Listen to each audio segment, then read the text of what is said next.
My first feelings were actually of relief. They walked along this long corridor hand in hand with these terribly synthetic shiny dresses on.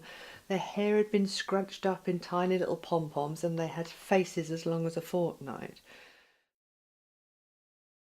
The overwhelming feeling about the orphanage was its dire smell, which is like boiled greens of 2 weeks old, and the fact that the children were regimented in on a time clock like automatic robots. The most important thing for me will always be that first Christmas, because the 12 or 13 years of just struggling through week in, week out, month in, month out, putting the Christmas tree up each year was the hardest thing in the world to do. It was just a revisiting of the fact that we haven't got a family.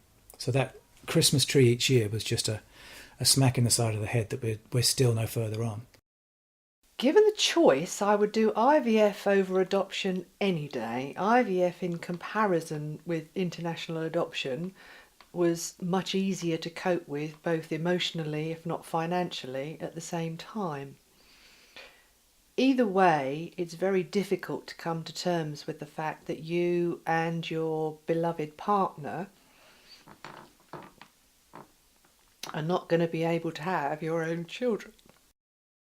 Her birth mother was responsible for her for up to the first 23 months of her life. Sadly, she chose to neglect Elsa in emotional welfare and in food. She wasn't particularly well fed.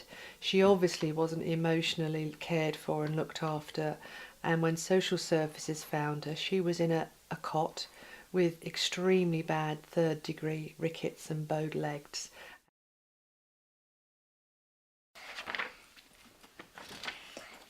A for apple. B for bee. Bunny bee. Boing. C for stamp. C for... Do I hear some music? It's wonderful. I cannot stress enough how wonderful it is. 4 years now we've had the children, and it's absolutely flown by. There's something about having children that all of a sudden makes the world spin quicker on its axis. Every day seems to whiz by very, very quickly. It's not, however, as you think it's going to be, but that's maybe because, having looked at trying to have a family for 11 years, the reality and the dreaming of it were obviously very, very different.